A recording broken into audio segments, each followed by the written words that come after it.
اللهم صل وسلم وبارك على سيدنا محمد وعلى آل سيدنا محمد كما باركت وسلمت كما صليت وسلمت وباركت على سيدنا إبراهيم وعلى آل سيدنا إبراهيم في العالمين إنك حميد مجيد. اللهم افتح علينا فتوح العارفين وارزقنا فهم النبيين وحفظ المرسلين وإلهام الملائكة المقربين. اللهم إنا قد خرجنا من حولنا وقوتنا إلى حولك وقوتك ومن علمنا إلى علمك فنعوذ بك اللهم أن نقترف ذنبا أو نقول زورا آمين يا رب العالمين.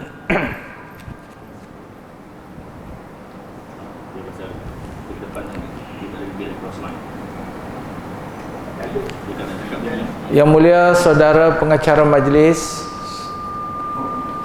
pengurusi dan ahli jawatankuasa Masjid Surau Jemaat sini, ashabul fadilah, tuan-tuan imam, tuan-tuan guru, tuan-tuan dan puan-puan yang dirahmati Allah sekalian. InsyaAllah pada pagi ini kita akan bermurajaah ataupun mengulang kaji beberapa perkara yang berkaitan dengan ibadah puasa yang akan kita sambut ataupun yang akan kita lalui di minggu hadapan. Kita doakan kepada Allah Azza wa Jalla, semoga Allah memberkati bagi kita pada apa yang masih tersisa daripada bulan Sya'ban, dan Allah menyampaikan kita kepada bulan Ramadan. Dan kita mohon kepada Allah agar kita berkesempatan dengan Ramadan, Allah menyerahkan Ramadan kepada kita. Dan yang penting lagi, bukan sekadar Ramadan diserahkan dan disempatkan kepada kita, adalah kita juga diserahkan kepada Ramadan itu sendiri, dengan erti kita dapat memberikan hidup kita, masa dan tumpuan kita untuk memenuhkan Ramadan dengan amal dan kebajikan. Allahumma barik lana ma tabaqqa min Sya'bana wa ballighna Ramadan. Allahumma sallim lana Ramadan wa sallimna li Ramadan, amin ya rabbal alamin. Dan kita mohon kepada Allah Azza wa Jalla supaya kita diberi kekuatan oleh Allah untuk memenuhkan Ramadan dengan amal ketaatan dan amal kebajikan. Kerana Ramadan adalah musim untuk kita menggilak ketakwaan kepada Allah Azza wa Jalla, untuk kita memantapkan keimanan kita kepada Allah Azza wa Jalla. Kita mohon supaya dibantu oleh Allah untuk menunaikan puasa, siyam wal qiyam, untuk memperbanyakkan ibadah qiyam wa tilawatil Quran, dan untuk melakukan amal-amal kebajikan yang lain. Kerana dalam hidup kita ini, menjadi orang yang bertakwa kepada Allah Azza wa Jalla adalah satu kefarduan. Allah berfirman, ya ayyuhalladzina amanu taqullaha haqqa tuqatih wa la tamutunna illa wa antum muslimun.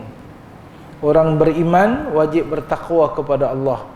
Ittaqullah dengan fi'il amar, wal amru lil wujub. Perintah itu menunjukkan kepada kewajipan. Takwa dengan erti mentaati Allah Azza wa Jalla pada seluruh apa yang diperintahkan oleh Allah dan meninggalkan larangan Allah. Taqwa dengan erti bahawa Allah ditauhidkan, tidak disyirikkan. Allah diingati, tidak dilupakan. Allah ditaati, tidak didurhakai. Bahkan suatu pentafsiran ataupun definisi yang agak lengkap bagi takwa yang diberi oleh sebahagian ulama adalah ketakwaan itu bagaimana seseorang mampu menjadikan keimanannya kepada Allah Azza wa Jalla itulah sebagai suatu elemen yang amat berpengaruh dalam hidupnya. Itu takwa. Syekh Sabiq rahmatullahi alaih dalam kitabnya Islamuna ada menyatakan makna yang serupa berkenaan dengan perkara ini. Dia kata takwa adalah as-saytarah al-imaniyah ala hayatil fardi wal usrati wal mujtama'i. Ketakwaan adalah dominasi iman kepada kehidupan seseorang secara individu, keluarga dan masyarakat.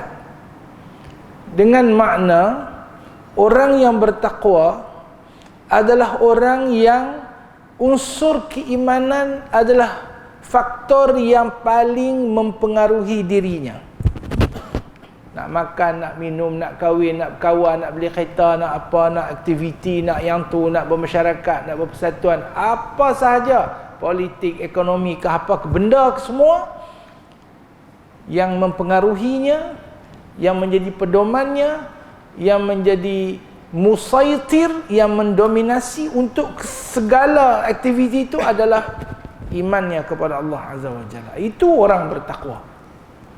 Kalau orang tu yang paling mempengaruhi akalnya, tindakannya, perasaannya adalah imannya kepada Allah dan dengan segala rukun iman yang ada. Begitulah juga kalau keluarga bertakwa. Keluarga bertakwa adalah keluarga yang bi'ahnya, suasananya, environmentnya, kekeluargaannya dibentuk, dan yang paling mempengaruhi keluarga itu adalah elemen keimanan kepada Allah Azza wa Jalla. Itu keluarga bertakwa. Kalau tak ada yang itu, keluarga itu tidak bertakwa. Masyarakat pun begitu. Masyarakat yang bertakwa kepada Allah adalah masyarakat yang mana elemen keimanan kepada Allah Azza wa Jalla itu yang paling berpengaruh dalam masyarakat, yang membentuk masyarakat, yang menyatakan hala tuju masyarakat.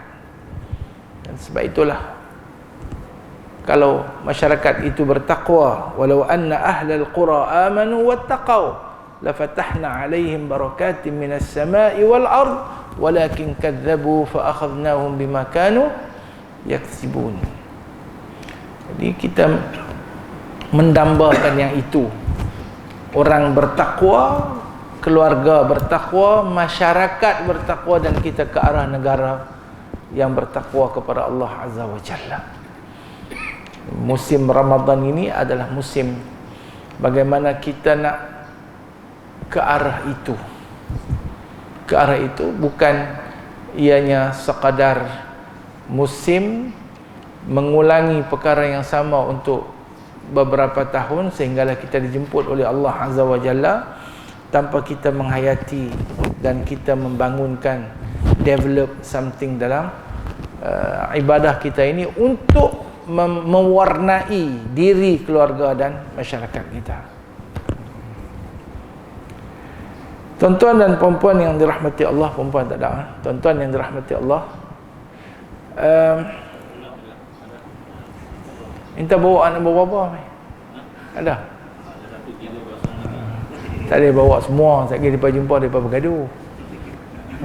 Jadi kan, betul kan? Tak boleh bawa semua, jumpa mereka bergaduh. Bawa seorang-seorang. Di dalam nota kita ada, kita boleh bincang lagi. Dalam kita nak sembang ataupun dalam kita nak menyambut Ramadan ni, antara benda yang perlu kita fokus juga adalah perkara yang berkaitan dengan qabul al-amal, penerimaan amal. Kerana musim Ramadan ni kita akan tengok bagaimana benarnya dalam hadis yang Nabi sebut apabila masuk Ramadan akan diseru di langit, ya baghil khair aqbil wa ya baghil syarri aqsir. Wahai orang yang mahukan kebaikan, datang, ini masa kamu, this is your time. Wa ya baghil syarri aqsir. Wahai orang yang mahukan kejahatan, minggir.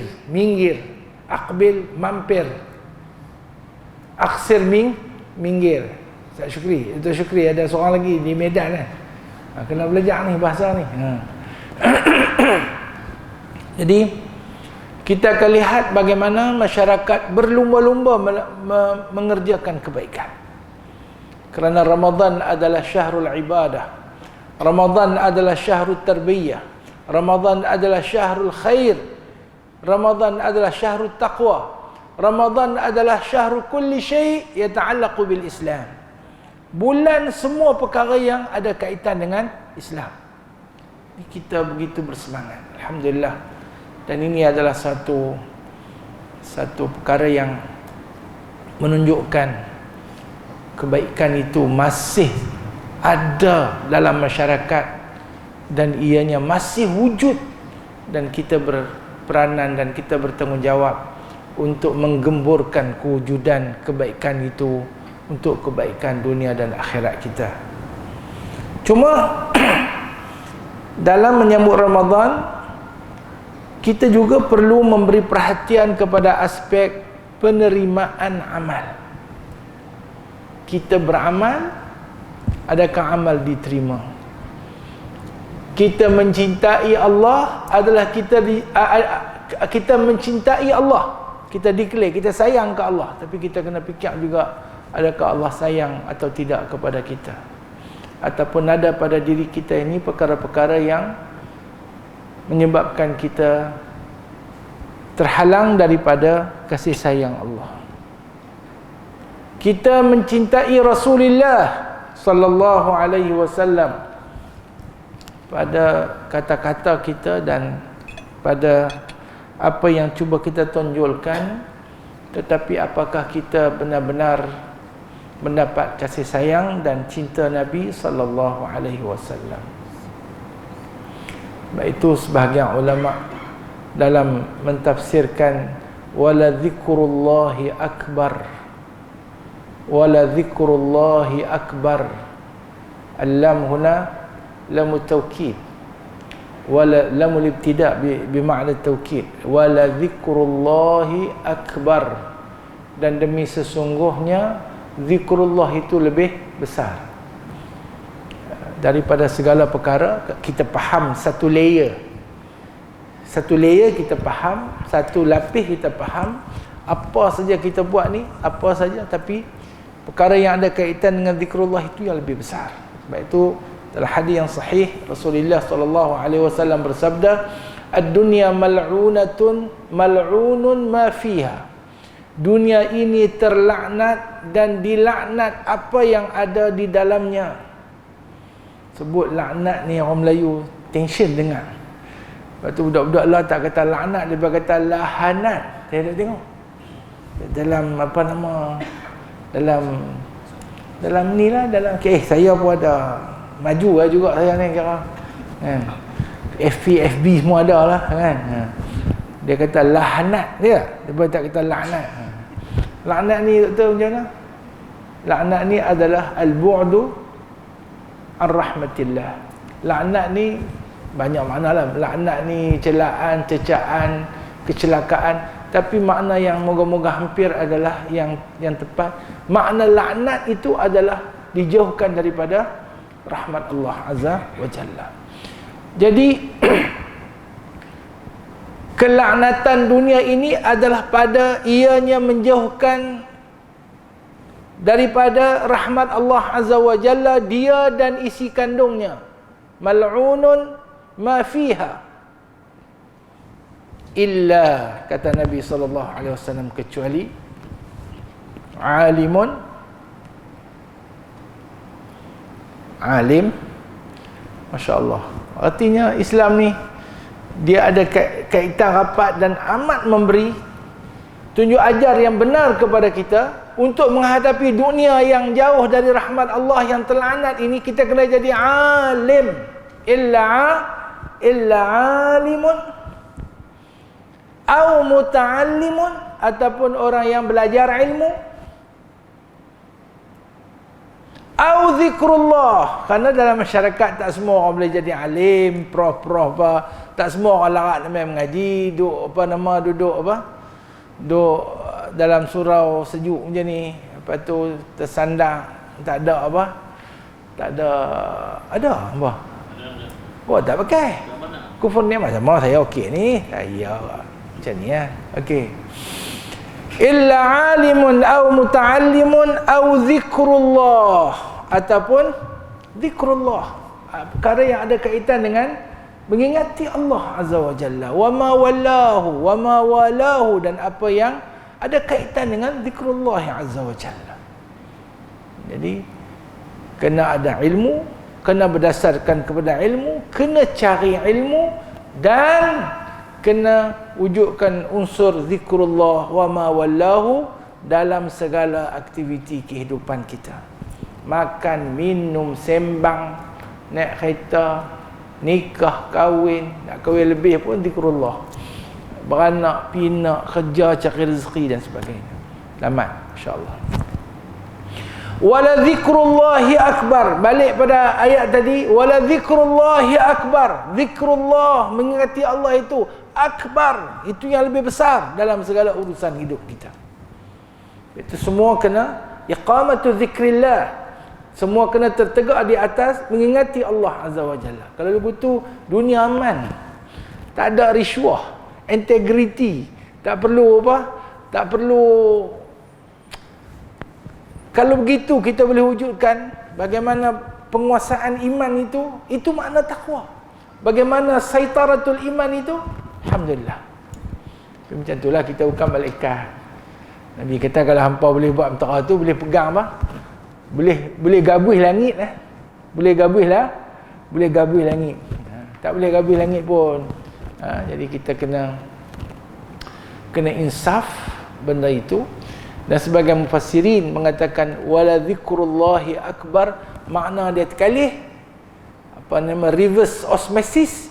Satu makna kita mengingati Allah, yang kedua makna wala zikrullahi akbar bermakna wala an dzakarakallah fil mala'il a'la, hadza huwal akbar. Bahawa nama kamu disebut oleh Allah, wala zikrullah, dan sesungguhnya sebutan Allah. Satu makna kita sebut nama Allah. Satu lagi wala zikrullah, maknanya Allah menyebut nama kamu fil mala'il a'la, kepada penduduk penghuni langit, iaitu para malaikat akbar, itu lebih besar. Tilik-tiliklah apa amalan dan perbuatan, apa tindakan kita yang akan melayakkan Allah menyebut nama kita kepada para penghuni langit. Antaranya berada dalam majlis ilmu.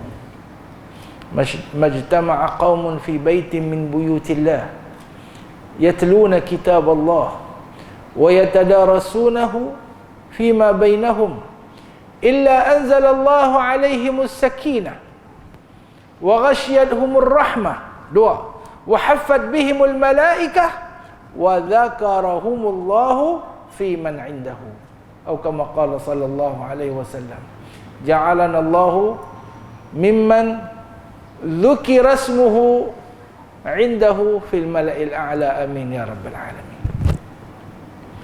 Tak ada orang, Nabi kata, yang berhimpun di mana-mana rumah Allah Azza wa Jalla untuk membacakan kitab Allah dan untuk mempelajarinya, kecuali akan Allah turunkan kepada mereka sakinah. Makna Melayu ketenangan. Sakinah. Ada sebahagian syurahul hadis yang Melayu kata tafsir lah, tapi yang menghuraikan hadis ini menyatakan sakinah ini di antara maknanya adalah as-sabat, ketetapan, keteguhan dia, ataupun quwwatul iman, kekuatan keimanan. Itu ijlis makna nu'min sa'ah. Duduk saat dengan kami, kita beriman satu saat. Artinya kita bermurajaah, kita mengulang kaji berkenaan dengan keimanan kita kepada Allah Azza wa Jalla.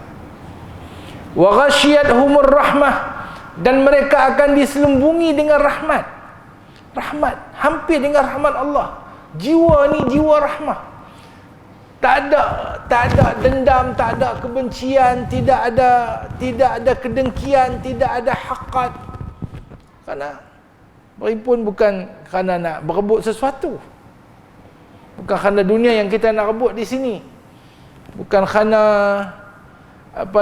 jawatan, pangkat, harta benda dan sebagainya. Dan saya amat menyesali dan duka cita kalau ada segelintir umat Islam menjadikan rumah Allah tempat untuk merebut jawatan keduniaan, peluang keduniaan. Wa ghashiyatuhumur rahmah wa haffat bihimul malaikah, mereka akan mahfuz bin malaikah, disertai, senanglah, dicelahi oleh para malaikat. Wa dzakarahumullahu fi man indahu, yani yang paling besar, nama itu disebut oleh Allah kepada para malaikat yang menghuni di langit. Si Fulan bin si Fulan, si Fulan bin si Fulan, si Fulan bin si Fulan. Kita kalau dalam majlis, bos boleh sebut nama kita yang terangkat. Allah seluar.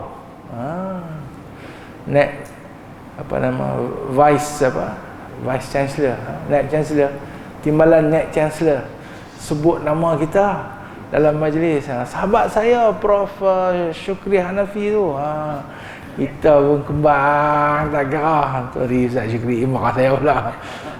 Tapi itu kita rasa melia orang sebut nama dalam bentuk menghargai. Tidak, itu biasalah bagi orang beriman. Dia jaga ikhlas sahaja, dan pujian makhluk di dunia ini itu yang disebut dalam sebahagian hadis sebagai tilka ajilu busyral mu'minin. Itu adalah berita gembira yang Allah Ta'ala percepatkan bagi orang yang beriman. Kerana dia beramal kerana Allah dan mendapat sambutan baik daripada orang ramai, bukan ada masalah apa. Kecuali dia kena jaga apa? Dia kena jaga keikhlasan dia kepada Allah Azza wa Jalla. Sebut nama tu. Jadi moga-moga walaupun kita tidak disebut di kalangan ahli bumi ini, tetapi biarlah nama kita disebut-sebut sebagai orang yang mendapat rahmat Allah di kalangan ahli langit. Amin ya rabbal alamin. Baik. Faktor yang saya nak sebut ni adalah berkaitan dengan faktor penerimaan amal. Saya nak bagi beberapa perkara, yang dua perkara aku saya nak tengok yang kita kena tengok sebelum masuk, kita kena fokus sebelum masuk Ramadan, iaitu ada riwayat yang menyebut bahwasanya orang yang diterima amalan oleh Allah Azza wa Jalla adalah orang yang hidupnya mentaati Allah, dan dia ada sebut satu riwayat tu, walam yabit musirran ala ma'siyati, dia tidak tidur dalam keadaan melakukan dosa yang berterusan. Walam yabit, dia tidak tidur, musirran dalam keadaan berterusan ala ma'siyati, atas melakukan kemaksiatan kepada Allah Azza wa Jalla. Ni kita duduk macam ni ada rasa buat dosa tak? Tak ada kan?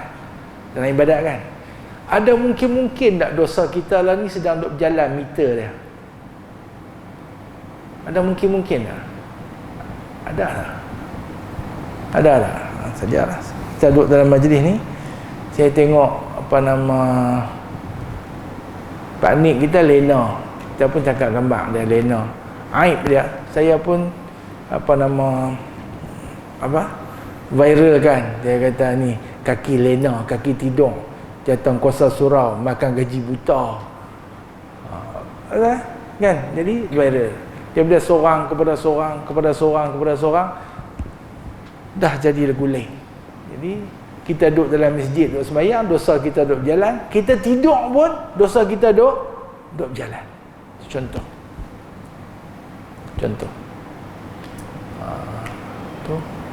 kita buat pahala, tapi dalam keadaan dosa kita duduk jalan. Terlibat dengan riba, contoh lagi. Riba. Dalam Quran Tuhan isytiharkan perang dengan orang yang tak mau tinggal riba. Dalam hadis orang yang melakukan riba adalah seperti orang berzina dengan ibunya sendiri. Hadis Hakim sahih ala syartihima. Orang berzina seperti orang terlibat dengan satu dirham sekali melakukan perbuatan riba seperti berzina 36 kali. Maka dosa zina ni dosa apa? Dosa riba ni. Tapi kadang-kadang kita tak berasa dosa pun. Kita pi lepas modal funda. Kita pi lepas modal untuk pelaburan yang ribawi. Ustaz pula tu. Kan? Orang ikut kita pula tu. Masya-Allah. Man yuqtada bih, 2 kali dosa pula. Dosa dia dan dosa orang tua dia. Itulah riba. Tengok satu benda. Bukan untuk tuan-tuan lah, saya perlu fikir ada tak? Mungkin ada. Walaupun ada alternatif yang syar'i, kita nak juga yang riba tu. Kerana murah sikit. Duk beli insurans kereta, insurans motor, takaful kesihatan. Ada takaful kesihatan tapi ambil insurans kesihatan. Ada takaful kereta tapi ambil insurans kereta.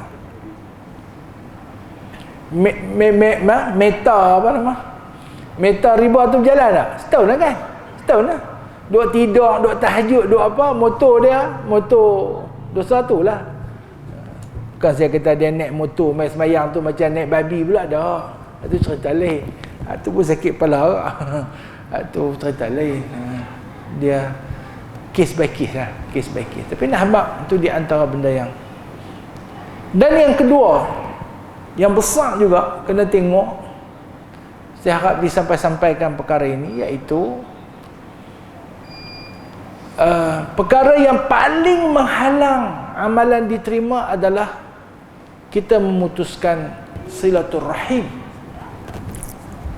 Bagaimana yang diriwayatkan daripada Rasulullah sallallahu alaihi wasallam, Imam Muslim meriwayatkan. Dah nyamuk ni, berkenan sangat kat saya. Nak putus silaturahim dengan nyamuk lah pula. Okey. Imam Muslim meriwayatkan tu'radul a'malu 'ala Allah yaumal isnaini wal khamis. Kulla yaumal isnaini wal khamis, akan dibentangkan amalan kepada Allah Azza wa Jalla pada setiap hari Isnin dengan hari Khamis. Fayaghfiru likulli muslimin, maka Allah akan mengampunkan bagi setiap orang Islam la yusyriku billahi syai'a, yang tidak mensyirikkan Allah dengan sesuatu apapun. Islam, tauhid dia clear, tak ada syirik, buat amalan diterima, diberi keampunan. Amin. Moga-moga kita tergolong dalam golongan ini. Tapi hadis itu dia sebut illa, kecuali illa, kecuali rajulain, 2 orang lelaki, rajulain, 2 orang, bainahuma syahna, di antara kedua mereka perkelahian, berkelahi, tak bertegur siapa, bergaduh. Fayaqulullah, maka Allah akan berkata ketika itu, da'u hadzaini, tinggalkan mereka berdua, tak usah tulis pahala lagi, hatta yastaliha, sampai depa berdamai. Jadi kita jangan anggap tak ada kaitan dengan apa yang kita buat, amal ibadah yang kita buat. Hubungan dengan ibu dan ayah yang paling penting.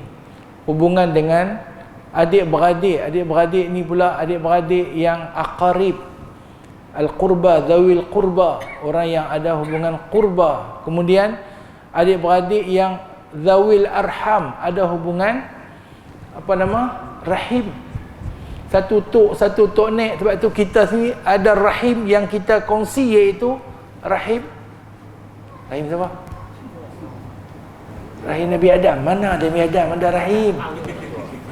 Tak dengar lah. Sajian nampak apa?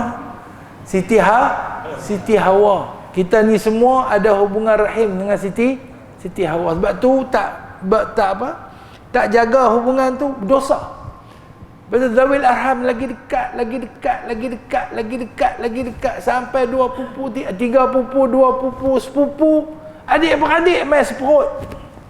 Tu zawil qurba. Nak jaga. Lepas tu jiran tetangga, kawan sekerja, kawan-kawan, kalau tidak, tahajud musim Ramadan ni sampai melepuh kepala pun, Tuhan kata apa? Tuhan tulis pahala. Depa ni jangan tulis pahala lagi, bergaduh sampai depa apa? Hatta yastaliha, sampai depa berdamai. Bergaduh berebut ayam dengan kambing. Muka puasa ada ayam, tinggal ayam seketui, kambing seketui. Dia dua-dua nak kambing. Oh Allah, orang berebut kambing. Dulu kata kambing bisa, tak boleh makan apa. Dua-dua berebut kambing. Akhirnya gaduh. Aku pegang dulu, aku ambil dulu, aku nampak dulu. Seorang tu kata, aku nampak dulu, orang ambil. Lah aku teringat dulu, baru orang nampak. Oh, dia teringat dulu. Jadi macam budak. Kadang-kadang contoh. Dalam menjaga hubungan ini, kaedahnya begitu senang yang diajarkan oleh Rasulullah sallallahu alaihi wasallam dalam hadis yang semua kita hafal. Nabi sallallahu alaihi wasallam bersabda, "La yu'minu ahadukum hatta yuhibba li akhihi ma yuhibbu li nafsi." Tidak sempurna seseorang kamu sehinggalah ia mengasihi saudaranya sebagaimana ia mengasihi dirinya sendiri. Cakap bahasa kita yang senang nak faham, iman kita ni tak sempurna selagi mana kita tak suka kat orang macam mana kita suka kat diri kita. Dan kalau nak jaga hubungan, kita kena suka kepada orang, dan yang tu yang kita buat kat orang, macam benda yang kita suka kat diri kita yang kita buat untuk diri kita. Kita suka orang hormat kita, kita kena hormat orang. Begitu. Kita suka orang hargai kita, kita kena hargai orang. Kita suka orang bercakap elok-elok dengan kita, kita kena bercakap elok-elok dengan orang. Kita suka orang bagi apa-apa kat kita, kita kena bagi kat orang. Kita suka orang tak mengata kat kita, kita jangan mengata kat orang. Kita suka orang tak tipu kita, kita jangan tipu orang. Kita suka orang tak khianat kita, kita jangan khianat orang. Macam itulah semua perkara. Hatta yuhibba li akhihi ma yuhibbu li nafsihi. Clear. Dengan siapa pun, dengan mak ayah kita pun, dengan anak-anak pun, dengan isteri pun, kita tak suka orang jerakah-jerakah kita, kita jangan jerakah orang. Kita tak suka orang cakap lebih kurang dengan kita, kita jangan cakap lebih kurang dengan orang. Ni ada jenis orang tu, kalau dia bengih, dia perongoi, dia dia besar diri, dia mau orang layan dia elok-elok, melia ke dia, begitu begini dengan dia, dan dia rasa dia hebat dengan apa yang dia ada, dan dia rasa itu kelebihan bagi dia. Bukan kelebihan, dia silap. Itu adalah kelemahan, dan itu adalah bukti jauhnya dia daripada rahmat Allah Azza wa Jalla. Tidak diajar oleh Nabi kita Muhammad sallallahu alaihi wasallam. Jadi kalau kita duk jerakah orang jerakah kita balik, fair lah. Fair and square. Square tu apa? Square bukan 4 segi. Kenapa orang kata fair and square? Sama. Okay. Sama. Adil dan sama. Macam tu. Jadi saya duk berasa nak habaq kat tuan-tuan untuk peringat diri saya lah. Sebelum masuk Ramadan ni, saya pergi balik muhasabah tengok. Dan ada hadis yang menyebut sebaik-baik sedekah adalah sedekah kepada adik-beradik yang berkeli dengan kita. Matan tu lupa dah. Tuan-tuan boleh tengok dalam beberapa riwayat. Apa nama,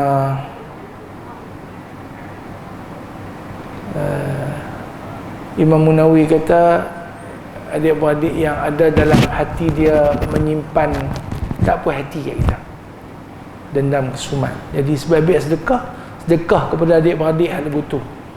Ni nak bagi kurma apa ni, pergi bagi kat adik-beradik tu.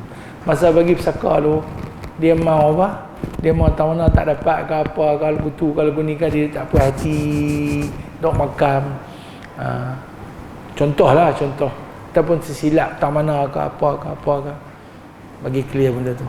Tidak ni penat sajalah kita tarawih, tak boleh apa, baca Quran apa nama khatam 5-60 kali pun bukan tak ada pahala, ada, tapi tak masuk apa, dia macam ada tak lepas audit lagi, dia tergalang, dia tersekat. Baik. Hal lain ni tuan-tuan, tiap kali bulan puasa benda sama yang duk cerita. Betul? Bismillah.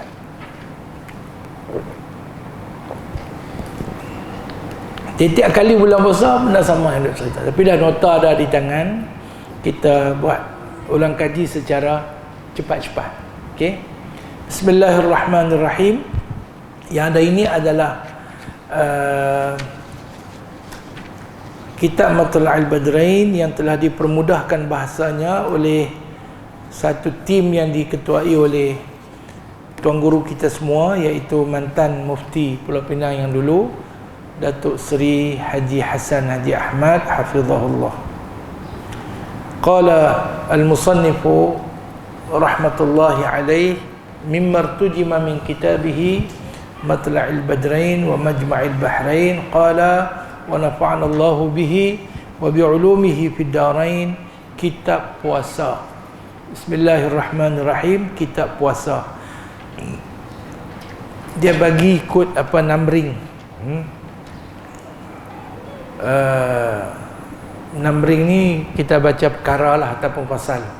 Pasal 295 berkenaan dengan sebab wajib puasa. Nampak anak bulan lah, cukup 30 hari lah, apalah ni. Lah ni kita kira hak depa habaq bila mula puasa. Tu kerja pihak kerajaan. Selesai. Kemudian 296 berkenaan dengan kalau sama matlaq, sama tempat naik matahari tu, maka kita kena pada hukum yang sama. Tapi lah ni tak adil betulah, dia ada jadi ikut negeri lah pula. Ikut negeri, dia ikut kuasa sultan.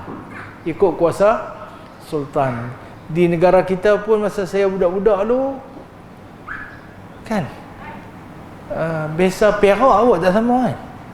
Perak tak sama. Perak dengan Johor.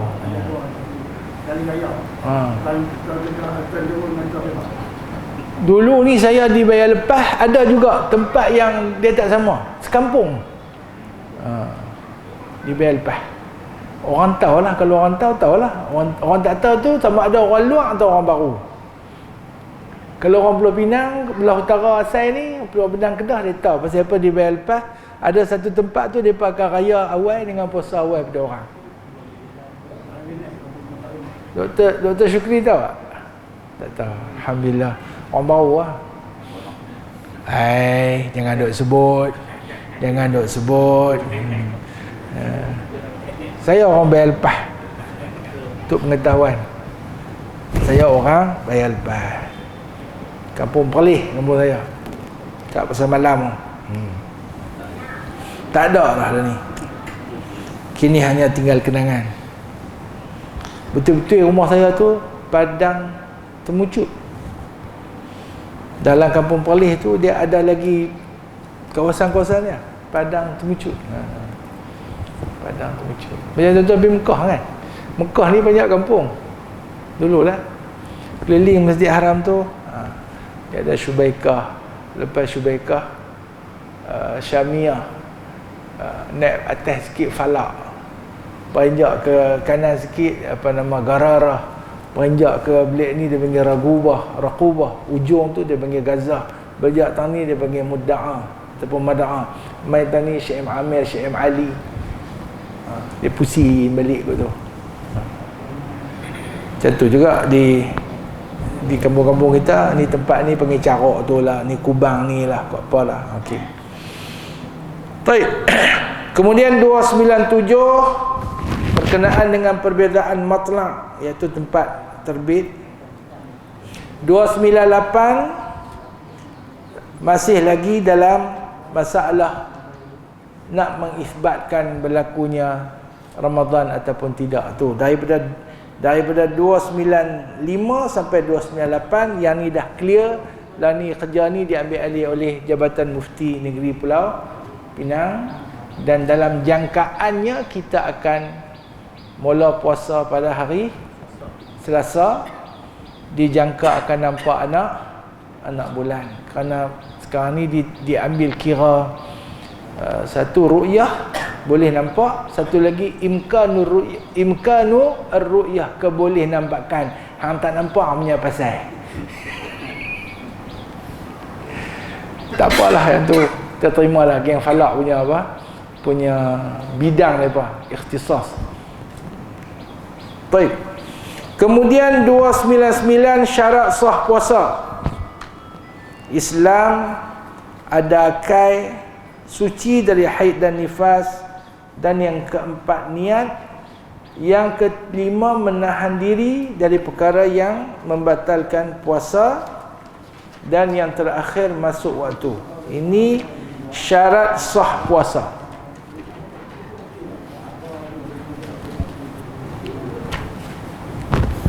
Yang pertama Islam, yang kedua berakal, yakni mumayyiz. Tidak sah puasa kanak-kanak yang belum mumayyiz dan yang hilang akal. Ni bukan syarat wajib tau, ni syarat sah. Ini syarat sah. Jadi kanak-kanak yang mumayyiz boleh puasa. Macam ni mumayyiz. Adik ni nama apa?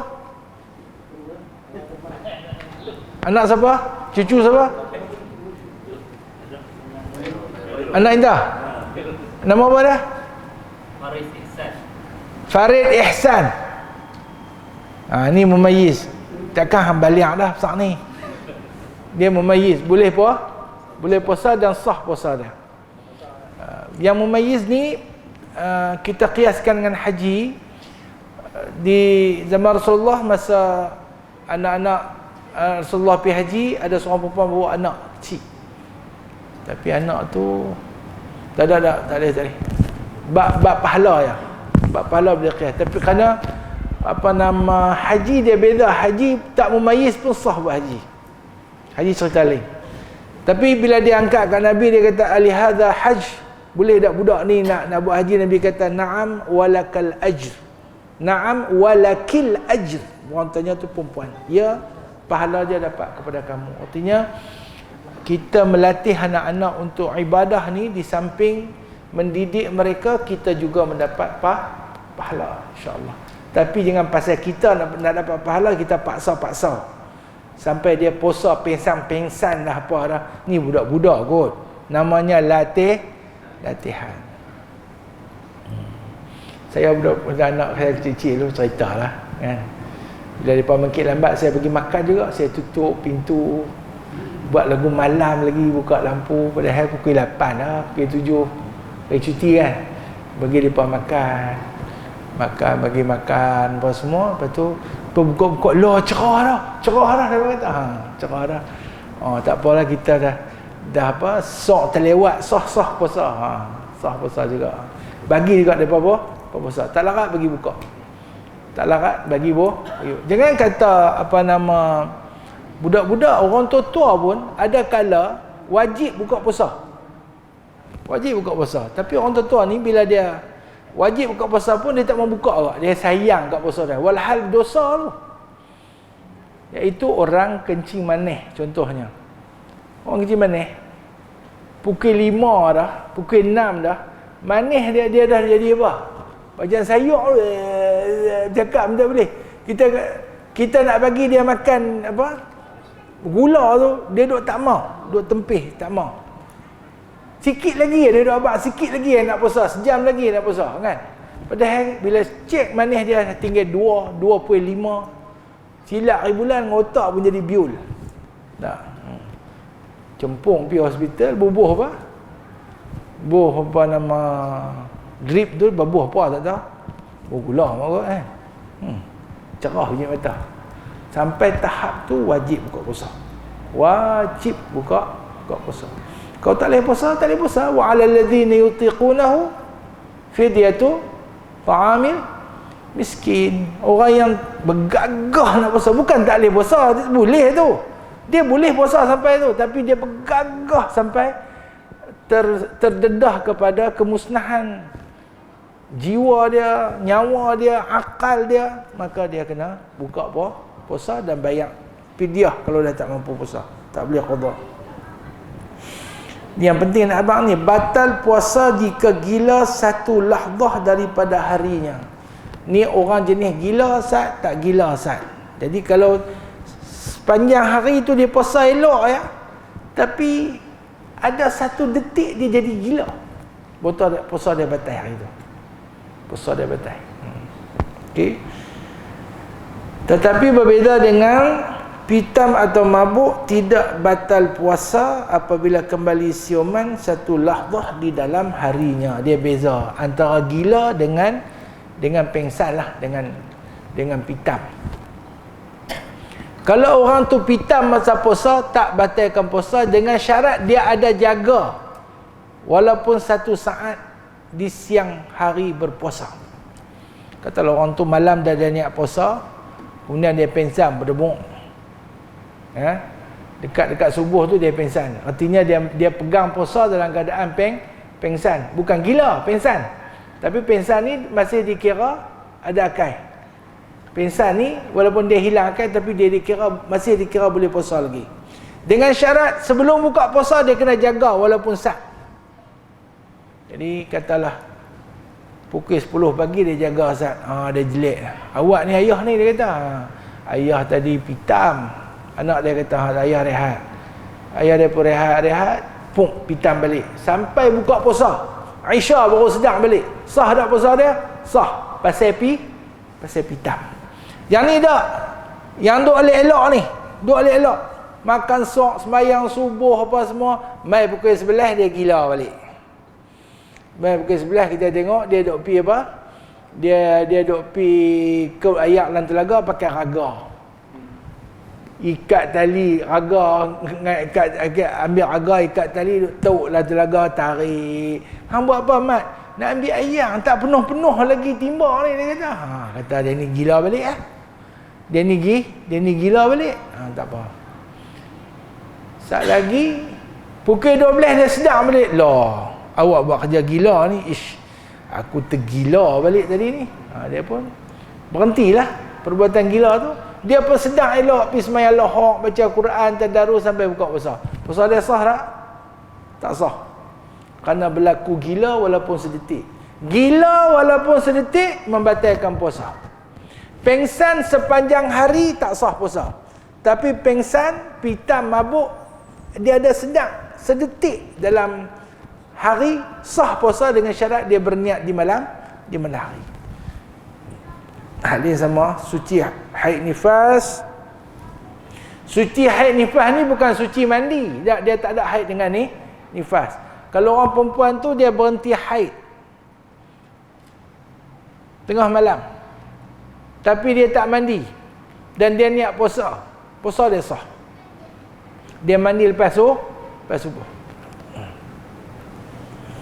Niat. Syarat sah puasa yang keempat adalah niat, dan dalam niat ini disyaratkan 3 perkara. Yang pertama, niat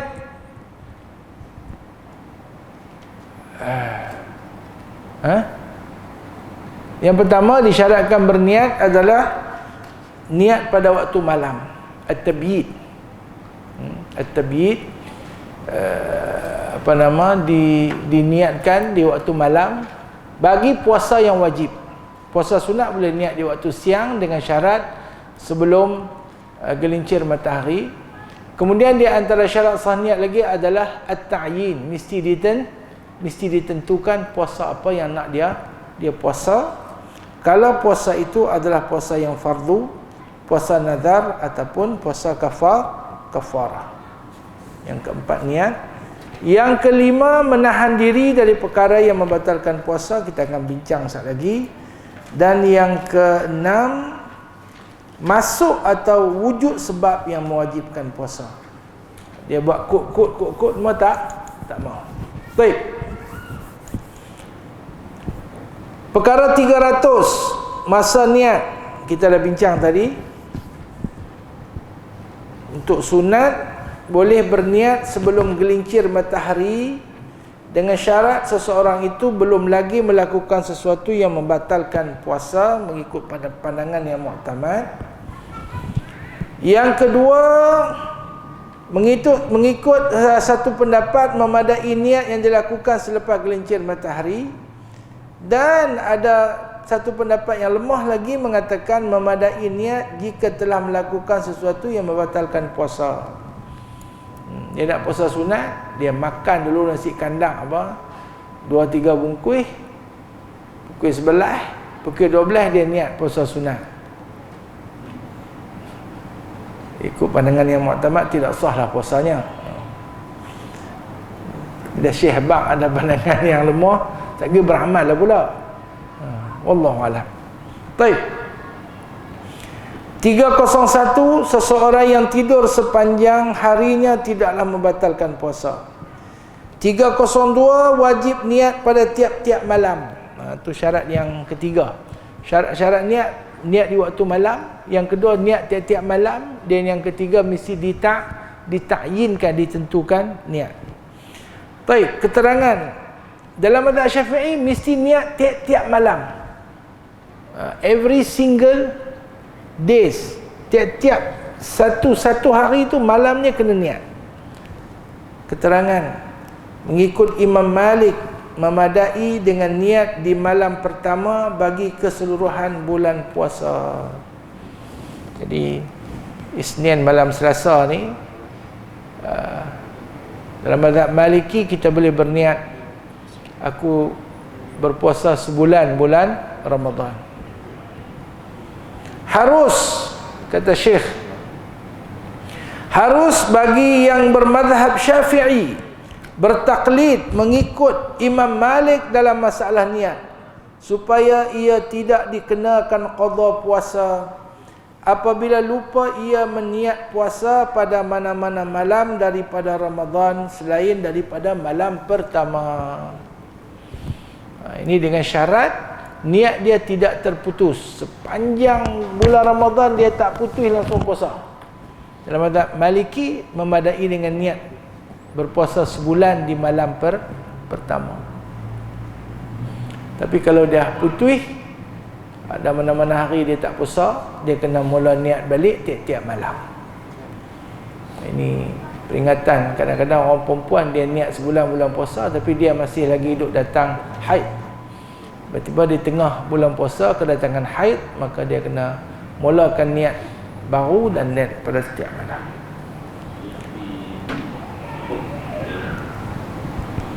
Tutup sikit boleh? Juk. Saya pula pakai baju tangan pendek.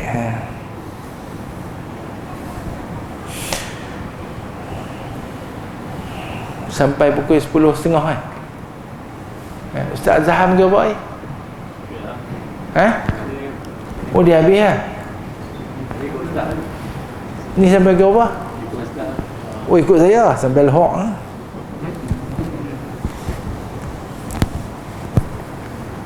Baik.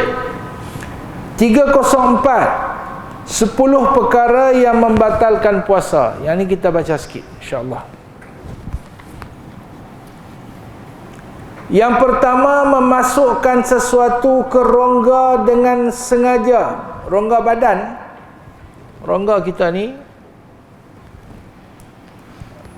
ulama kata ada dua rongga. Satu rongga perut, batan. Satu lagi rongga otak, rongga kepala. Okey. Jadi apa bukaan yang menuju kepada rongga tu tidak boleh dimasukkan sesuatu. Ain, benda masuk ke dalam rongga yang terbuka yang membawa kepada rongga besar badan kita ni. Itu kaedah yang mudah kita faham. Sebab tu kalau dia masuk tidak melalui rongga yang terbuka, tidak membatalkan puasa. Walaupun rasa sampai ke mana? Ke rengkung. Walaupun rasa sampai ke rengkung. Seperti melalui mata. Kerana mata bukan rongga yang terbuka. Seperti enjet, kerana dia masuk melalui enjet tu bukan rongga yang terbuka. Ha? Swab test. Sagi ya. Lagi.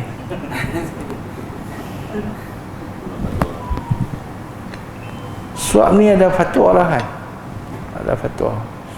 Lepas tu untuk mengelakkan khilaf, kita minta swab dilakukan di waktu malam. Tahun lepas lagi kan. Kita minta swab ni dilakukan waktu malam. Pasal apa perlu buat siang, malam boleh buat. Kecuali lah keperluan swab tu amat mendesak, tergedik-gedik.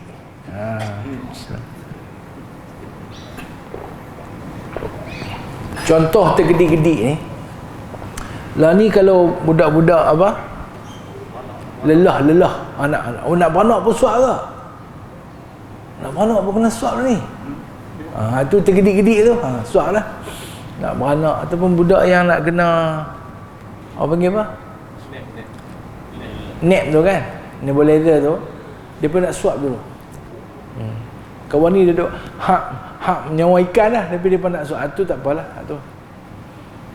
Tapi kalau yang biasa ni yang boleh diberi masa sampai ke malam. Minta maaf lah kalau ada orang kesihatan sini.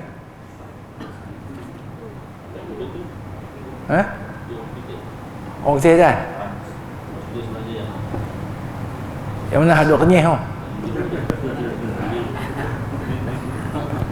Lepas tu yang tergedik-gedik tu ni.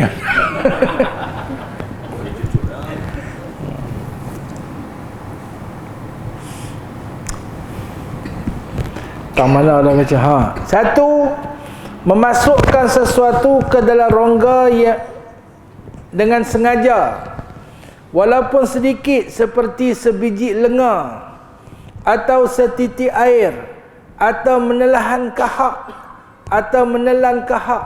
yang telah dikeluarkan hingga had yang zahir, iaitu makhraj ha, atau malas nak baca lah tu, baca sendiri. Okey. Dia mulut ni, bukaan mulut kita walaupun dia rongga kita nampak dalam, tapi bagi ulama dia adalah rongga yang zahir. Pasal dia buka selalu. Dia menguap apa kan. Dia kira batin adalah melepasi makhraj ha. Nak tahu makhraj ha, tuan-tuan sebut Dia kaedah nak tahu makhraj huruf, letak hamzah depan, bariskan di atas dan huruf tu dimatikan. Jadi kalau nak tahu ba, ab, ta, at, sa, as, jim, aj, ha, semua buat bila buat tu tahu ha tu keluar tang mana. Daripada luar masuk, lepas tu batal puasa. Daripada dalam keluar, telan balik, batal puasa. Daripada dalam keluar, tang tu ludah terus lah. Kalau daripada dalam dia keluar mai situ, tuan-tuan telan balik, batal puasa. Yang kes melik tu saya malas sebut lah. Yang tu dia prosok baru masuk balik, yang tu baru batal puasa. Yang kedua, muntah atau sedu, iaitu dengan memasukkan muntah atau sedu. Saya mana baca pergi ke bawah pula lah. Muntah atau sedu dengan sengaja apabila keluar sesuatu daripada perutnya kepada had yang zahir. Sedu dengan sengaja pada makna muntah. Muntah tak batalkan puasa, tapi muntah dengan sengaja. Dia buat keluar sendiri. Dan dia buat sedu dengan sengaja. Kan? Dia sendiri tu keluar, maka batal puasa. Man istaqa'a faqad aftara. Siapa yang istiqa', dia apa? Dia tarik keluar. Ada orang jolok tangan bagi apa? Nak muntahkan balik. Itu membatalkan puasa. Yang ketujuh, jima dengan sengaja, iaitu dengan memasukkan sekalian hasyafah atau qadarnya, bagi yang terpotong hasyafahnya, ke dalam faraj atau dubur manusia atau binatang. Yang ni dia nak habaq kata hukum batal puasa. Hukum batal puasa. Haram, perbuatannya haram. Dubur dan dubur dengan binatang ni kalau tak puasa pun haram. Memasukkan setengah daripada hasyafah tidaklah membatalkan puasa orang yang memasukkannya, tetapi batal puasa orang yang disetubuhi kerana sampai ain ke dalam rongganya. Yang keempat, mengeluarkan mani dengan sengaja atau keluar secara mubasyarah tanpa jima, seperti menyentuh, berpeluk atau bercium dengan tidak berlapik. Yang kelima, gila walaupun sedetik dalam harinya. Yang keenam, pitam sepanjang-panjang hari, iaitu bermula daripada terbit fajar hingga jatuh matahari. Situ dia buat naik fajar asalnya. Fajar mana naik? Fajar naik.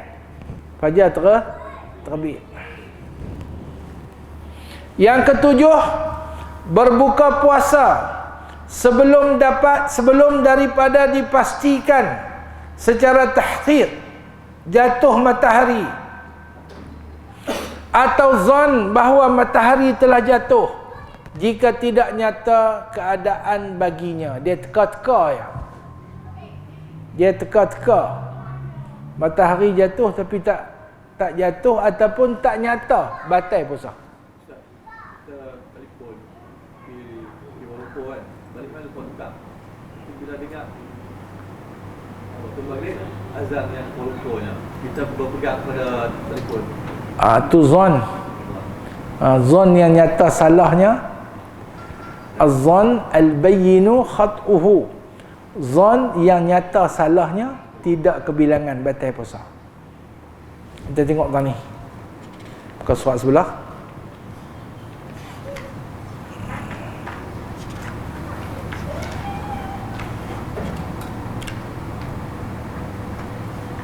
Tiga, dua, kosong. Nampak? Batal puasa bagi orang yang berbuka atau makan sahur dengan ijtihad, kemudian ternyata salahnya. Nyata salahnya. Jika berbuka atau makan sahur dengan tiada ijtihad dan tiada nyata keadaan sebenarnya, sah sahurnya sebab mengikut asal malam masih ada. Tetapi tidak boleh berbuka kerana mengikut asal siangnya masih ada. Dalam kedua-dua masalah ini, jika ternyata sebenarnya sah puasa, tetapi jika ternyata salah kedua-duanya, hukumnya tidak sah. Kita pegang tu. Fasal 320.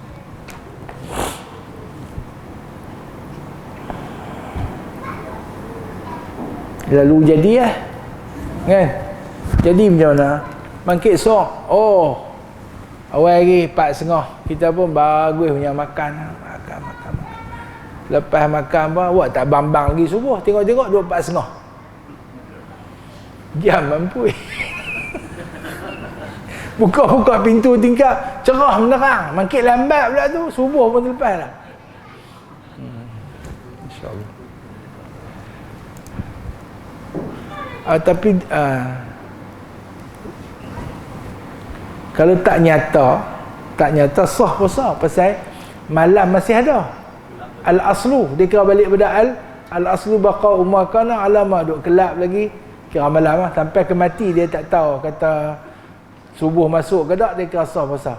Tapi al-bayyinu khat'uhu, yani al-dhannul bayyinu khat'uhu, masuk dalam perbicaraan dhann yang lepas tu nyata salahnya.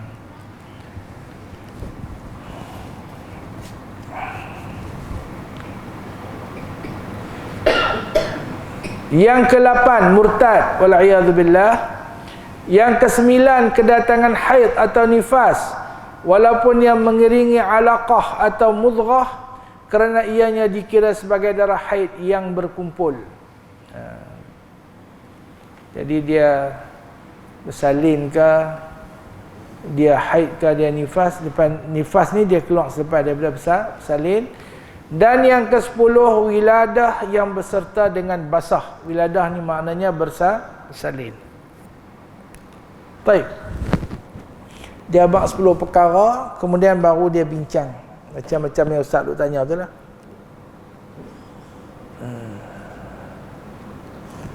Kita nak sambung sikit lagi lah. Sambung sikit lagi no. Kita minta kita rest 5 minit boleh? 5 minit, lagi kita sambung balik 10.20 insya-Allah. 10.20 no. Wassallallahu sallama wa baraka ala sayyidina Muhammad wa ala alihi wa sahbihi ajma'in. Subhana rabbika rabbil izzati amma yasifun wa salamun ala al-mursalin walhamdulillahi rabbil alamin. Wassalatu wassalamu ala rasulillah wa alihi wa sahbihi ajma'in. Kita sambung pada fasal 305. Kata pengarang rahimahullah, tidak batal puasa sekiranya makan dan minum secara terlupa atau tidak mengetahui, yakni jahil. Terlupa tak batal. 306. Seseorang yang mengeluarkan kahak sama ada daripada otaknya atau dadanya tidaklah membatalkan puasanya. Dia tidak pada makna muntah. Ini khilaf ulama pada bab orang duk khiak tu itu kira muntah atau tidak. Dia tidak dikira sebagai muntah. Mengeluarkan dahaknya daripada, dia dua, sama ada datang daripada rongga hidung kita ni khayshum ataupun daripada dada. Kedua-duanya tidak membatalkan puasa. Jangan telan balik. Batal puasa sekiranya ditelan air liur yang telah dikeluarkan sehingga zahir bibir mulutnya. Jadi air liur yang dia buat keluar sampai ke mulut ni, lepas tu dia siap hirup, telan balik, batal puasa. Atau bercampur dengan najis, air liur yang bercampur dengan najis, darah, nanah dan sebagainya. Atau bercampur dengan makanan yang terlekat di celah-celah gigi. Air liur ni terlekat kambing golek ke apa ke, batal puasa. Baik. Air liur yang berhimpun di atas lidah kemudian dikeluarkan lidahnya dan ditelan pula tidaklah membatalkan puasa. Ni nak abang hukum ya tuan-tuan, ijtihad ulama kita. Aku tak apa dah cerita benda pelik-pelik ni. Tapi dia himpun air liur atas lidah, dia buat keluar lidah dia, lepas tu dia buat masuk balik lidah tu, dia telan. Tidak membatalkan puasa. Tapi kalau dia buat keluar air liur buah ke tepi-tepi bibir dia, lepas tu dia siap ambil balik, dia telan, itu membatalkan puasa. Bagi orang yang berpenyakit berdarah gusi adalah dimaafkan. Ingat tu, ada jenis orang gigi berdarah gusi, duk berdarah tu kan. Oleh kerana tu dia duk khiak tui. Dia padan dia kumur, lepas tu dia kalau ada keluar sikit-sikit tu dimaafkan. Tidak membatalkan puasa sekiranya Rongganya termasuk seperti lalat atau debu di jalan atau debu tepung yang telah diayaknya, walaupun ia sengaja membuka mulutnya. Dia kira tidak sengaja, bukan dengan perbuatan dia. Dia tengah duk menyembang cakap kemas, sembang kari, nganga mulut, tiba-tiba masuk apa? Masuk lalat dalam mulutnya, tertelan gedengung. Batal puasa tak? Tak batal. Habuk masuk, tak batal. Duk ayak tepung, sambil ayak nganga masuk sampai dan dalam, tidak batal apa? Tidak batal puasa. Tidak membatalkan puasa jika termasuk air semasa berkumur-kumur dan semasa memasukkan air ke hidung, dengan syarat tidak berlebih-lebihan pada kedua-duanya masuk air ke hidung dan berkumur-kumur.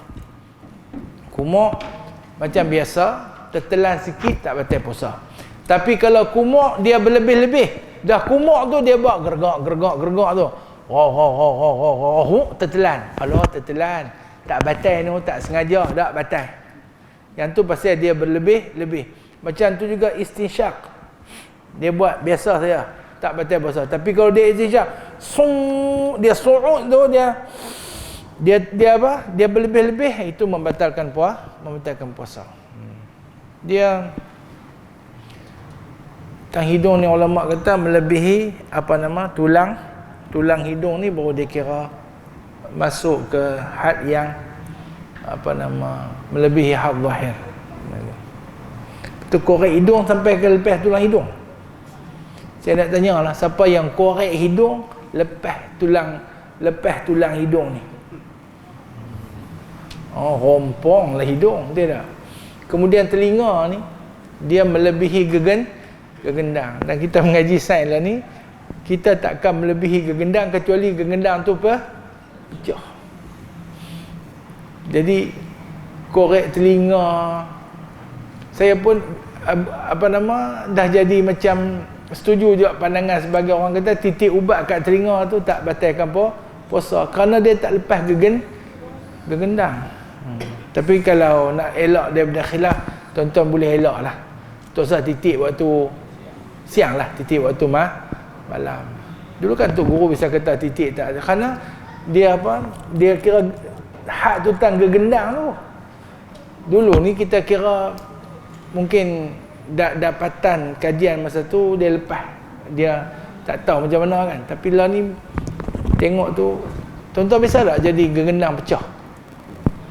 Saya biasa gegendang pecah. Ada cerita lah gegendang pecah. Seronok ke gegendang pecah ni? Dia duk keluar ayak meleleh, duk kena titik ubat, makan antibiotik kot dia bagi. Nak jaga lah. Tapi seronoknya tak dengar. Gegendang pecah tu belah kanan. Kan? Tutup tang ni clear. Dunia aman. Orang mengata pun tak dengar. Lepas tu bila nak tidur, kan, pekuk telinga belah ni clear, boleh tidur, tak dengar apa dah. Nikmat juga, walaupun duk risau, takut pekak terus kan. Tapi rupanya dia tumbuh balik. Dengarlah, jangan duk ngata lah, jangan dengar ni. Tapi mula-mula lepas dia tumbuh rasa macam tak berapa nak dengar. Boleh ceritalah sikit sebab apa? Sebab saya korek telinga, benda tu dia terlepas kepala dia tu, dia tertinggal dalam tu. Dia tertinggal, dia melekat tu jadi infection. Dia dia menanah ke apa ke dia. Lepas tu masa tu pergi Mekah, pergi buat haji. Doktor tu kata kalau di Malaysia depa ada alat boleh pegang tarik buat keluar. Depa tak ada alat tu di Mekah. Depa tanya, "Mana ustaz kita percik ayak masuk, dia keluar?" Saya kata no problem, percik ayak Dia pun dia buatlah. Doktor tu nama apa? Orang Kelantan ni ngai. Percik ayak. Buat keluar. Tengoklah benda tu hak keluar tu. Kepala apa? Tapi itulah ni kalau nak korek telinga saya ada bagi pekejap benda tu.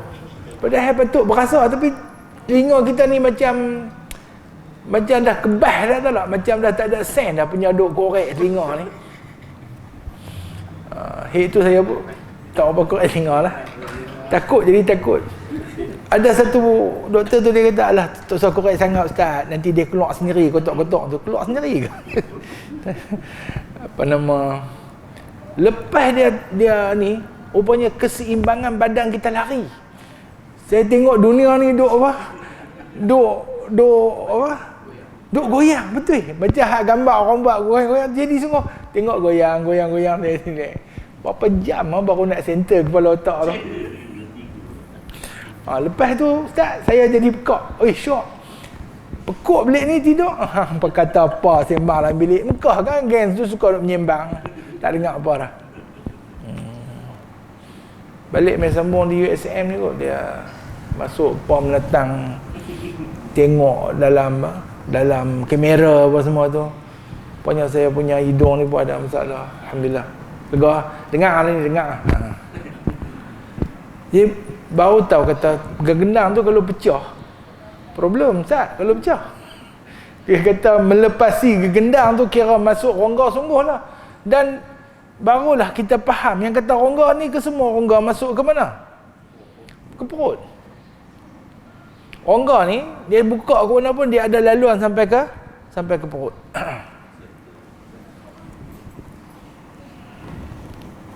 Baik. 2. Tidak batal puasa jika termasuk air mandi yang dituntuti ke atasnya walaupun sunat seperti mandi sunat Jumaat. Apatah lagi mandi wajib. Mandi yang dituntut termasuk air telinga ke, tertelan sikit ke, apa ke, tidak membatalkan puasa. Tapi mandi yang tak dituntut, kalau mandi berlebih-lebihan, batal puasa. Seperti mandi tabrid ataupun mandi tabarrud, mandi kerana nak bersejuk-sejukkan. 313, berlebihan mubalaghah semasa membasuh najis sehingga termasuk air kerongganya tidak membatalkan puasa. 314, batal puasa jika memasukkan air mandi yang tidak dituntuti ke atasnya seperti mandi kerana bersejuk-sejuk atau air kali keempat daripada wuduk. Ingat tu, ayat basuh muka dia suruh basuh berapa kali? Tiga kali. Kali keempat ada sebahagian pandangan ayat sendiri makruh membazir. Tak apalah hang punya. Kalau ayat sabil, ayat orang bayar, ayat masjid, ayat dibayar dengan wang sedekah, tak boleh pula, kena ganti balik. Karan ayat kita ni, ayat surah, ayat masjid, buat ayat pak kita ya, bau muka tu semua kena ganti balik. Kena ganti balik kena kira. Ni duduk seorang dalam masjid, buka lampu sampai semua. Sama. Pada yang tidak pada keperluannya. Jadi masa tuan-tuan buah duit derma dalam tabung masjid tu, di samping niat sedekah, ni bayar hutang duit apa? Duit api, ni bayar hutang duit ayam.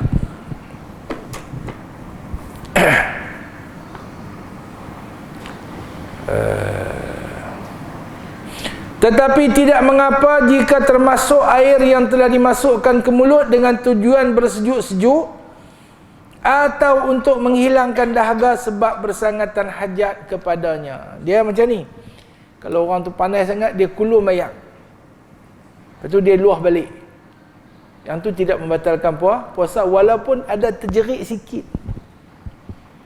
Kadang-kadang orang tu dia terlalu panas. Tuan-tuan biasa duduk negeri panas tak? Panas. Ustaz Syukri di Mesir biasa tak panas sampai 50, 47. Saya ingat lagi saya pergi Mesir tahun 87.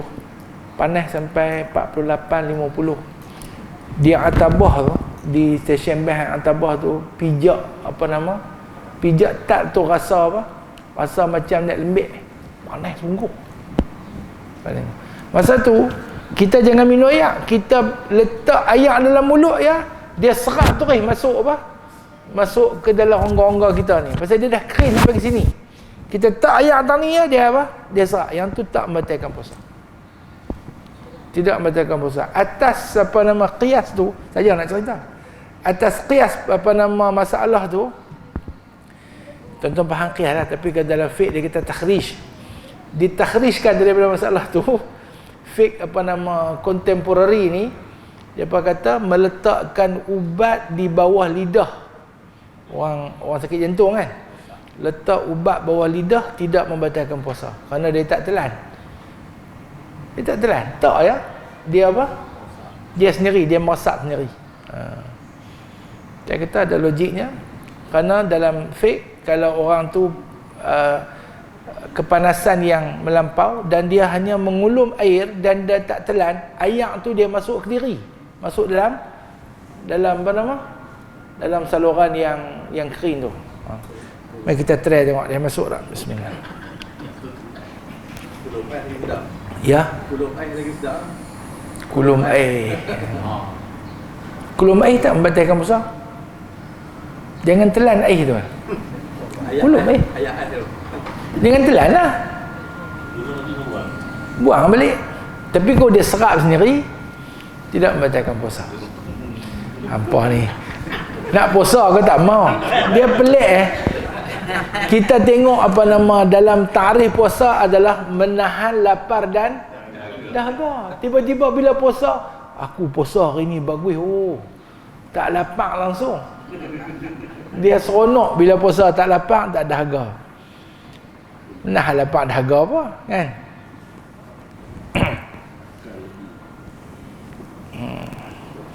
Itulah kalau tuan-tuan baca kitab fiqh ni, kadang-kadang fiqh ni dia benda fakta, kemudian kadang-kadang macam ada manipulate juga. Dia manipulate macam undang-undang tak? Dia boleh manipulasi benda tu. Atau kalau tuan-tuan rajin baca, saya malas nak baca sangat fiqh. Sebab tu kalau orang tu dia hanya berpegang kepada fiqh dan dia tidak ada tasawuf, dia boleh jadi fasik. Dan orang kalau dia berpegang pada tasawuf tanpa fiqh, dia boleh jadi zindiq. Ni semua orang tahu, maqalah masyhurah di kalangan ulama, man tafaqqaha wa lam yatasawwaf faqad tafassaqa wa man tasawwafa wa lam yatafaqqah faqad tazandaqa. Jadi zindiq wal a'yad billah.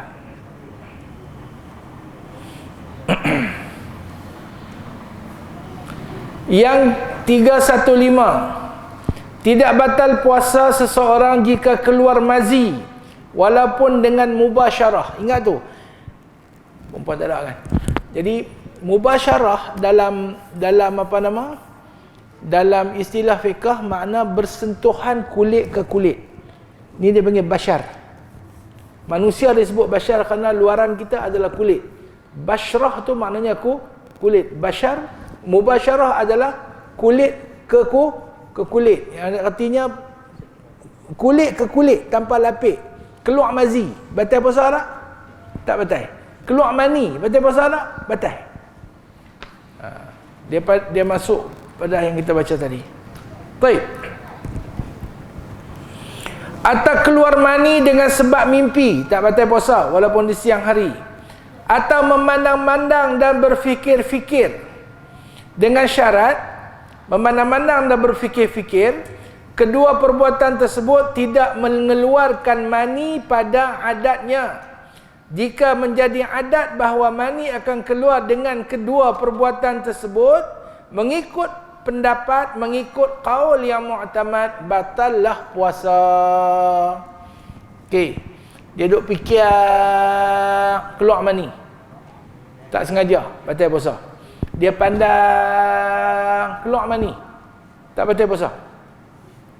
Kerana tidak sengaja. Tapi kalau dia ni jenis orang yang fikir keluar mani, jenis orang yang pandang sampai satu tahap dia keluar mani, orang macam tu batal puasa. Tak tahulah aku ada orang jenis tu. Pandang saja, selesai. Tengok ya, selesai. Fikir ya, selesai. Tak payah menikah. 316. Seorang yang berbuka puasa Ramadan dengan sengaja, atau orang yang terlupa niat pada malamnya, atau sabit baginya satu Ramadan pada hari Syak, mereka ini diwajibkan imsak. Artinya dia tak boleh makan dan minum, dia kena duduk seperti orang yang berpuasa walaupun dia tak dikira orang berpuasa. Iaitu yang pertama, orang lupa niat. Jangan lupa niat lah. Dia lupa niat, esok dia duduk makan bagus punya depan rumah. Wah, hang tak puasa. Malah lupa niat. Walaupun dia lupa niat, dia kena puasa dan dia wajib qada. Orang yang buka puasa dengan sengaja, dia sebenarnya wajib berpuasa juga dan dia tak dikira sebagai orang puasa. Ni musim ni, Allah. Saya ada satu tempat tu, ada kebun saya. Jauh sikit dia orang. Saya buang semua pokok-pokok pisang. Dekat pokok pisang tu sampai ada macam satu pot sempoi punya. Penuh dengan apa? Plastik merah, plastik kuning, plastik hitam semua dah. Ni puasa ni buat macam mana ni? Dia apa nama, kebun saya akan jadi apa? Jadi masyhur balik pasal nampak kalau orang masuk tu jauh tu nampak namai tera kita nak sampai dia ada apa? Daripada belah. Tu buat macam mana kan? Berpagak.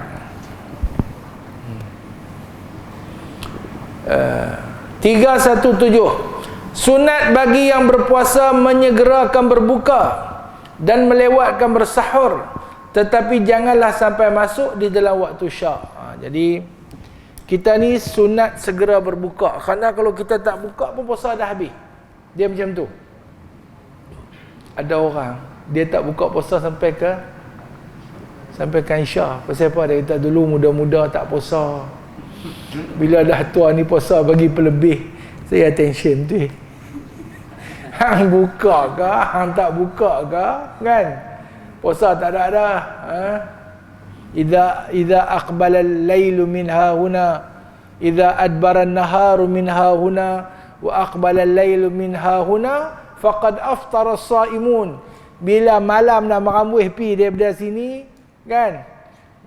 Bila malam pula, bila siang dah apa? Idza adbara an-naharu min hahuna wa aqbala al-lailu min hahuna. Siang dah apa? Bahasa kita merambuh pi dah. Lepas tu malam dah mai kot ni, faqad aftara as-saimun. Orang berpuasa dah apa? Dah dikira berbuka puasa. Saya sadar tuan-tuan, di Mekah pun ada orang panggil gitu. Lepas buat umrah, kan? Lepas buat umrah kita dah gunting, tahallul apa semua. Habislah kan? Habislah. Balik rumah boleh pakai baju raya. Dia duduk pakai ihram lagi sampai ke malam tu. Dia kata, awak ni pakailah baju. Tak apalah ustaz, bagi lama sikit, bagi tambah pahala sikit. Dia korang tu kat lah.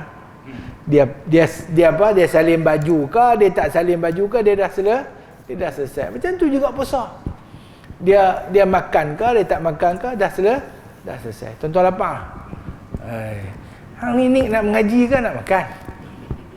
Apa habis ni tu? Baik.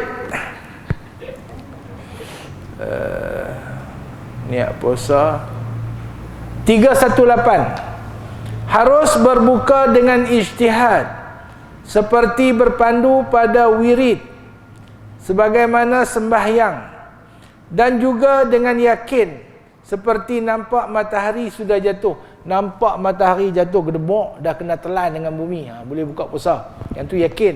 Ijtihad ni dengan tengok jam, dengan apa lagi, dengan apa nama, ijtihad dengan wirid ni, orang dulu dia kira dia wirid ni zikir ke, baca Quran ke, apakah wirid dia lah.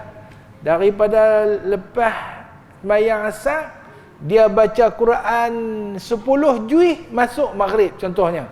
Dia hari-hari dia buat gitu. Lepas asar baca Quran 10 juz, dia boleh buka puasa dah, kerana dah masuk maghrib. Okey, tu dengan wirid. Tidak boleh berbuka puasa dengan zon, sudah masuk matahari, kerana siangnya masih tinggal lagi. Zon ni makna sangka tanpa ijtihad. Kita teka tanpa ijtihad. Tak ada ijtihad. Haram buat lagu tu. Tengok duk kelam. Maghrib dah kot tu. Maghrib dah kot, tak boleh. Kot tak pakai. Maghrib dah kot tak boleh. Elok buka puasa. Cerah lagi.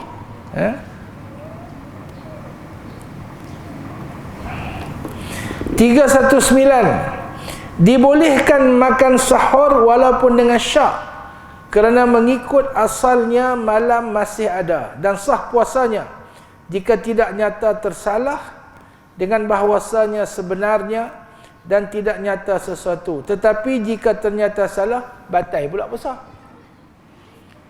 Subuh dah lagi, dah ikut no, boleh makan walaupun syak.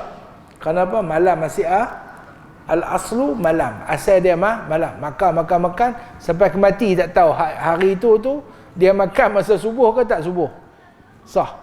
Tapi dah makan apa semua, tiba-tiba nyata kata macam tadi lah, duk tengok jam 4.30 tiba-tiba bukan dia 4.30 pasal jam dia mati, maka puasanya tidak sah. 320 yang Ustaz tanya tadi, Ustaz Khairuddin tanya, batal puasa bagi yang berbuka atau makan sahur dengan ijtihad, kemudian ternyata salahnya. Jika berbuka atau makan sahur dengan tiada ijtihad dan tiada ternyata keadaan sebenarnya, sah sahurnya sebab mengikut asalnya malam masih ada. Tetapi tidak boleh berbuka kerana mengikut asal siangnya masih ada. Dalam kedua-dua masalah ini, jika ternyata sebenarnya sah puasa, dan jika ternyata salah kedua-duanya, hukumnya tidak sah, kena qada. 321, perkara-perkara sunat di bulan Ramadan. 322, perkara yang makruh ketika puasa. 323, haram dan tidak sah puasa. Ada 3 hari. Hari raya haji, hari raya puasa, raya haji dengan hari tasyrik 5 hari. Jadi semua 5 hari. Dan 324, haram berpuasa hari syak. Apa dia hari syak? Hari itu ada orang kata nampak anak bulan, tetapi penyaksiannya ditolak, dan kerajaan kata tak nampak anak bulan. Itu dikira hari syak. Ni kita 30 hari ya, hari 30 kira hari syak, bukan dah. Kadang-kadang memang yakin bukan hari syak, memang yakin. 326 masih cerita hari syak. 327 hari syak lagi. 328 berkenaan dengan ni. Lepas tu 329 berkenaan dengan puasa selepas daripada separuh yang kedua daripada bulan Sya'ban adalah diharamkan. Idzan tasafa Sya'banu fala sauma. Apabila idzan tasafa Sya'banu fala tasumu. Apabila Sya'ban telah menengah, jangan kamu puasa. Kecuali orang yang menghubungkan yang setengah tu dengan yang sebelumnya. Artinya dia mesti puasa hari yang ke-15 untuk membolehkan dia puasa hari ke-16. Dia puasa hari 15, boleh puasa hari 16. Bila dia boleh puasa hari 16, dia boleh puasa hari 17. Bila dia puasa hari 17, dia boleh puasa hari 18 sampailah habis. Kalau dia terhenti salah satu, putus, tak boleh puasa dah. Hari 15 puasa, hari 16 puasa, hari 17 tuang tak puasa. Hari 18 boleh puasa tak? Tak boleh dah. Tak boleh walaupun dia ada pernah puasa sehari sebelum nisfu Sya'ban. Okey. Kemudian tuan-tuan balik baca sendiri, 330 orang yang diharuskan berbuka puasa. Kemudian 334 berkenaan dengan kafarah jima' di bulan puasa. Panjang satu. Kemudian 339 kafarah yang dikenakan. Okey. 343 berkenaan dengan orang yang mati dan tak sempat qada puasa. Ni selalu orang tanya 343 tu. Sampai 346 kenaan dengan bab qada puasa orang mati. Masuklah pediah apa semua. Kemudian 347 puasa sunat. Kemudian habis, kemudian i'tikaf. Okey. Saya ingat kat itulah saja kot yang Saya rasa boleh mengajar lagi, tapi dah tuan-tuan tak mau mengaji, tak apa, cik. Tak ada apa tuan-tuan. Saya pun cakap awal tadi mukadimah agak panjang, tapi saya ingat benda fakta hukum ni tuan-tuan mengaji sangat-sangat dah, dan tolong beri perhatian yang saya habaq pada mukadimah tu, iaitu di samping kita melihat syarat, sah, rukun, sunat dan sebagainya, kita juga perlu memberi tumpuan kepada syurutu al-qabul, syarat diterima amalan oleh Allah Azza wa Jalla. Moga-moga Allah memberi kekuatan kepada kita untuk terus berbakti dan mentaati Allah, disempatkan dengan Ramadan, diserahkan kepada kita Ramadan, dan diserahkan kita kepada Ramadan. Amin ya rabbal alamin. A'udzu billahi minasyaitonir rajim. Bismillahirrahmanirrahim. Alhamdulillahi rabbil alamin, wassalatu wassalamu ala nabiyyina Muhammad wa ala alihi wa ashabihi ajma'in. Allahumma ighfir lana ma qaddamna wa ma akharna wa ma a'lanna wa ma asrafna wa ma asrarna wa ma anta a'lamu bihi minna wa ma akhta'na wa ma ta'ammadna wa ma anta a'lamu bihi minna. Antal muqaddim wa antal muakhir, la ilaha illa anta subhanaka inna kunna minadh dhalimin. Allahumma inna na'udzubika min 'ilmin la yanfa' wa min qalbin la yakhsha' wa min 'ainin la tadma' wa min nafsin la tashba' wa min du'a'in la yustama'u wa la yustajabu lah, bi niyatil qabul wat tawfiq. Al-Fatihah. Bismillahirrahmanirrahim. Alhamdulillah. Iyyaka na'budu wa iyyaka nasta'in. Ihdinas siratal mustaqim, siratal ladzina عليهم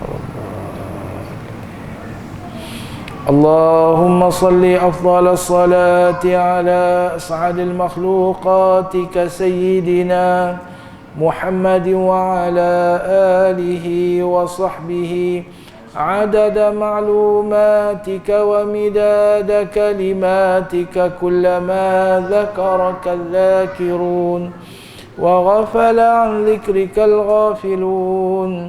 وسلم رضي الله تبارك وتعالى عن ساداتنا أصحاب سيدنا رسول الله أجمعين. وحسبنا الله ونعم الوكيل، ولا حول ولا قوة إلا بالله العلي العظيم. سبحان ربك رب العزة عما يصفون، وسلام على المرسلين، والحمد لله رب العالمين. Assalamualaikum warahmatullahi wabarakatuh.